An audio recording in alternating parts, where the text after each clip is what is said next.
Tony the bouncer is looking for a part-time job for a couple months. In the meantime, a talented black musician is about to tour the southern states, where racist beliefs are still strong. He hires Tony as a driver and someone who can solve current problems. During the early 1960s, racial tensions were high in America. Tony Vallelonga is working as a waiter at the Copacabana Club in New York, trying to earn a living. One day, he decides to make extra money by stealing a mafia boss's hat, not realizing the consequences of his actions. As a result, the mafia threatens to destroy the club, leading to its temporary closure. Without a job, Tony faces difficulties providing for his family. The day after the closure, Tony wakes up to find his father-in-law, and brothers in the living room watching soccer. They are all there because they are uneasy about the African-American plumbers working in the kitchen alongside Tony's wife, Dolores. Unlike her family, Dolores is kind and does not share their prejudices, even offering the workers lemonade. However, Tony's act of throwing away their glasses after they finish drinking shows his own prejudices, despite his wife's efforts to be welcoming. Tony is committed to supporting his family and is willing to try anything to make ends meet. This includes selling his most valuable item and entering a hot dog eating contest. Although these efforts do bring in a bit of money, it's not nearly enough to take care of his family's needs. Then, an opportunity arises when a friend informs him about a job opening. Tony is excited to learn about a position as a personal driver for a doctor, seeing it as a perfect solution to his financial troubles. Feeling hopeful, Tony heads to Carnegie Hall for the interview. Upon arrival, he's amazed by the lavish interior, which is quite different from his small apartment. He meets a man dressed in an elegant gold brocade coat who introduces himself as Dr. Don Shirley, a pianist with a doctorate degree. Dr. Shirley explains the job to Tony. It's an 8-week tour across the Midwest to the Deep South. Tony's unease is evident, prompting Dr. Shirley to question whether Tony is comfortable working for a black man. Despite Tony's hesitation, Dr. Shirley mentions that Tony comes highly recommended and would be a perfect match for the job. He acknowledges that the trip will be challenging, but believes Tony has what it takes to handle it. Shirley offers the job to Tony, but Tony feels conflicted. On one side, he really needs the money to support his family, and this job could provide that. On the other side, the job also includes extra tasks like ironing Shirley's clothes and polishing his shoes, and Tony doesn't want to feel like he's just serving another man. He decides to walk away, choosing to maintain his self-respect above everything else. However, the following day, Shirley reaches out to Tony, offering to remove the additional tasks from the job description if Tony agrees to take the job for $125 plus expenses. Tony accepts the offer. On the first day, the record company hands Tony half of his salary in advance, along with some maps and a copy of the Green Book, which guides them to places in the US, where a black person can safely visit. After saying an emotional farewell to his family, Tony gets behind the wheel, and they start their journey. As they travel, it becomes apparent that Tony and Shirley are complete opposites. Tony is outgoing and casual, whereas Shirley is solemn and sophisticated. Despite Tony's efforts, his natural demeanor remains unchanged. When they arrive in Pittsburgh for their first performance, they encounter a minor issue. Tony's Italian last name might be difficult for some people to pronounce correctly. Shirley offers the idea of using a different name, but Tony is firm in his stance. He prefers to spend his time with the other parking attendants rather than change his identity, especially when his real name is not acknowledged. As the Don Shirley trio begins to play, Tony hears Shirley's piano for the first time and is deeply moved by his skill. After the performance, Tony tries to write a letter to his wife, Dolores, sharing his experiences and feelings about Shirley and their journey. Their next destination is Hanover, where Tony checks the auditorium for the upcoming performance. He's upset to discover a dirty and no-name piano waiting for Shirley, which goes against the agreement to always provide a Steinway piano for him to play on. When Tony attempts to resolve the issue, he faces the cleaner's bias, leading to a heated moment where Tony ends up hitting the cleaner in front of Oleg, the cellist, and George, the bassist.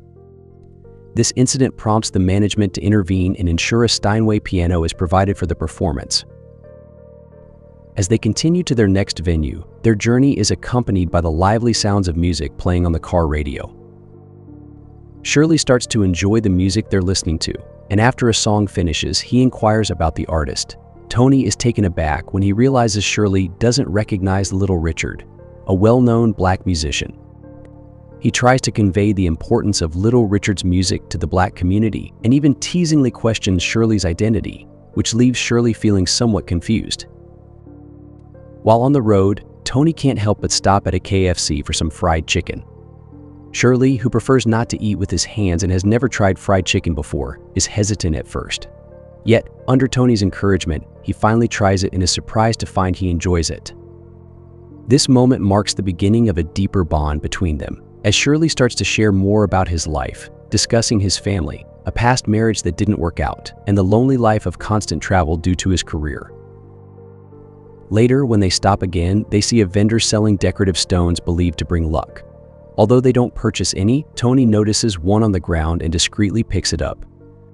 Shirley sees this and disapproves, insisting that Tony return the stone once they arrive in Louisville, highlighting a moral disagreement between them.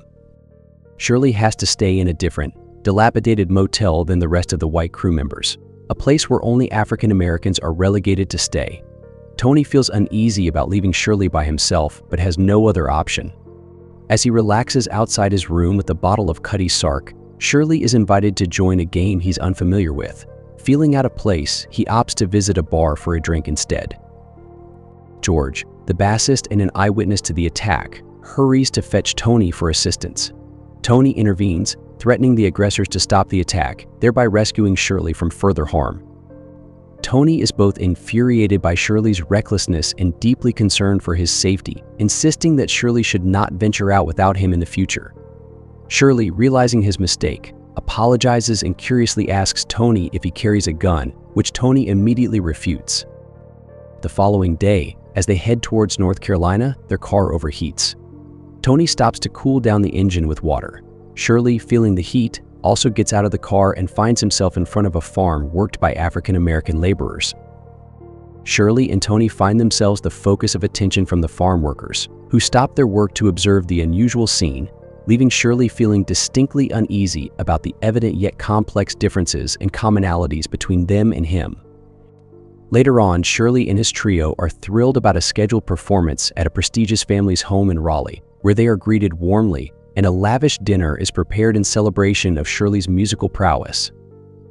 The atmosphere is initially cordial until, during a break, Shirley requests to use the bathroom and is pointed towards an outhouse on the property instead of being allowed to use one inside the house. His host firmly suggests he wait until the performance is over, unwilling to let Shirley use the indoor facilities because of his race. Tony becomes incensed by this demeaning treatment and is frustrated that Shirley seems inclined to tolerate it rather than protest. As Tony vents his frustration to George, Oleg intervenes, advising him to remain composed, cautioning that their experiences might become even more challenging at future performances. The next morning, as Tony resumes his attempt to write a heartfelt letter to Dolores, he struggles to articulate his deep feelings effectively. Shirley, observing Tony's efforts, initially resists commenting but eventually decides to offer his assistance, unable to suppress his willingness to help. Shirley steps in to help Tony craft the letter, translating Tony's clumsy attempts into heartfelt prose. With Shirley's guidance, the letter becomes a powerful expression of Tony's feelings, moving Dolores to tears when she reads it. Upon reaching Georgia, Shirley is captivated by a window display of exquisite suits. He is particularly attracted to one but faces rejection when the store refuses to let him try it on, leaving him feeling insulted. Instead of letting this incident affect his performances, Shirley channels his frustration into his music, maintaining his professionalism on stage.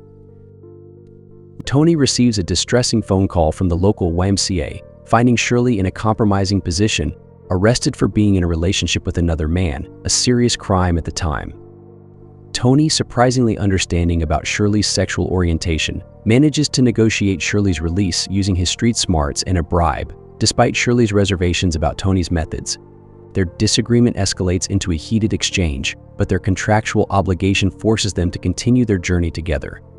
The next day, as they arrive in Memphis, Tennessee, and Tony is unloading their luggage, he catches the attention of some local mobsters. The local mobsters are taken aback to find Tony employed by a black man and suggest he join them for a drink, hinting at a job offer. Tony declines the job but agrees to the drinks. As he prepares to leave for the evening, Shirley, worried, proposes a higher position and salary to keep Tony from leaving. Tony is surprised by the gesture, assuring Shirley he's happy with his current role and not planning to leave. Shirley, moved by Tony's loyalty, apologizes for any misunderstandings stemming from the incident the night before. With tensions eased, they share a bottle of Cutty Sark, delving into Shirley's journey as a pianist.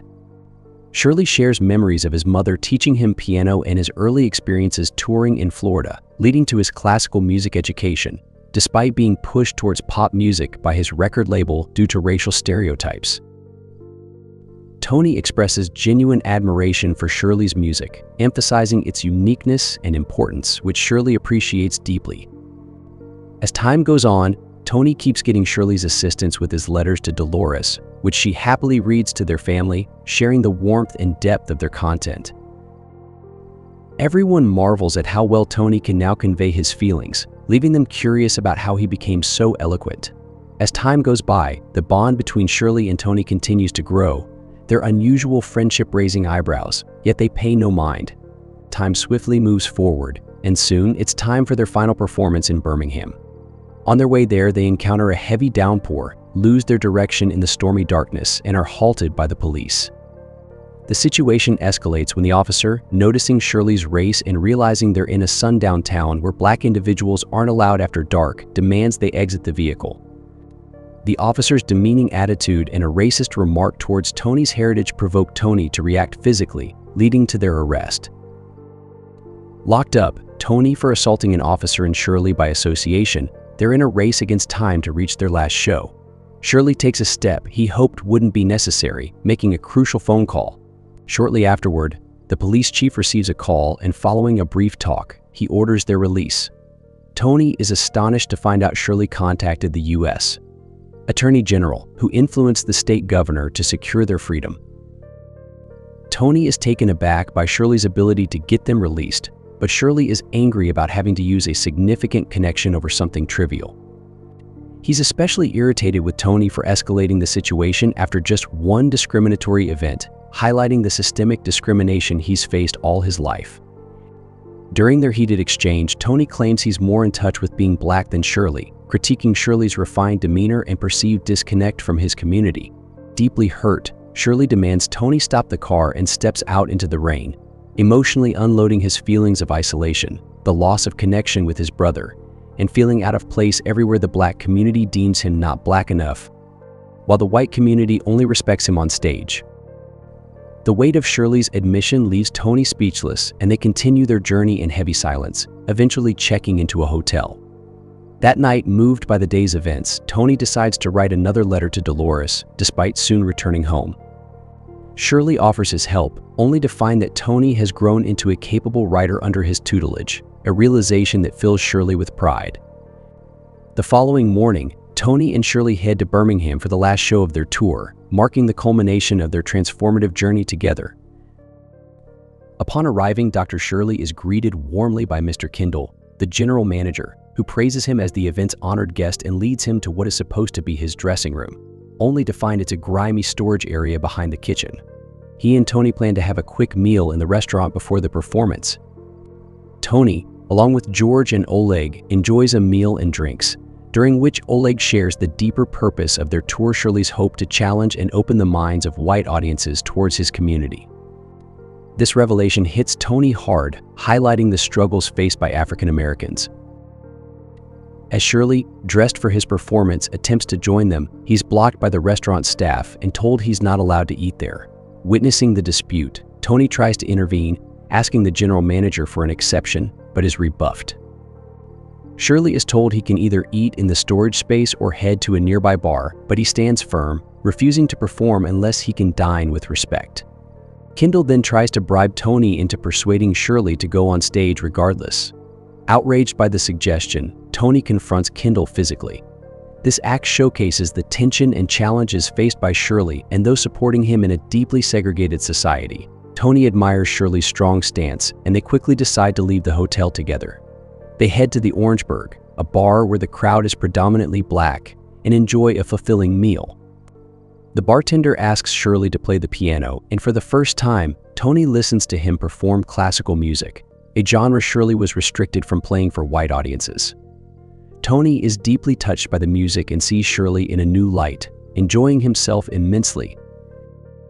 Later, as they leave the bar, two young men attempt to rob them, but Tony quickly dissuades them by firing his gun into the air, revealing he had been carrying a weapon all along. They continue their journey, with Tony eager to return home for Christmas Eve. However, heavy snowfall and a snowstorm warning make driving challenging. Before they switch places, Shirley makes Tony place the stolen gem on the dashboard, symbolizing a moment of reckoning. Upon reaching New York, Shirley assists a weary Tony out of the car. Moved by their shared experiences and the bond they've formed, Tony invites Shirley to meet his family, welcoming him into his home. Shirley, knowing Tony's family might not be entirely comfortable with him, graciously turns down the invitation, heading back to his apartment that's well-equipped but starkly empty, especially on Christmas Eve. Contemplating the gemstone, Shirley makes up his mind. Meanwhile, Tony enjoys a heartwarming homecoming with his loved ones, sharing the joy of the festive season with his wife Dolores and their kids. Amid their celebrations, a knock at the door brings a surprise. Opening it, Tony finds Shirley, deciding to join them after all. Overjoyed, Tony embraces Shirley warmly, introducing him to his family, who receive him warmly. Dolores embraces Shirley, expressing gratitude for his influence on Tony's letters, a gesture that symbolizes a new beginning and mutual respect between them. The end. Thank you for watching. Be sure to like our channel and subscribe if you enjoy content like this. Also, let us know what movie you would love us to recap for you.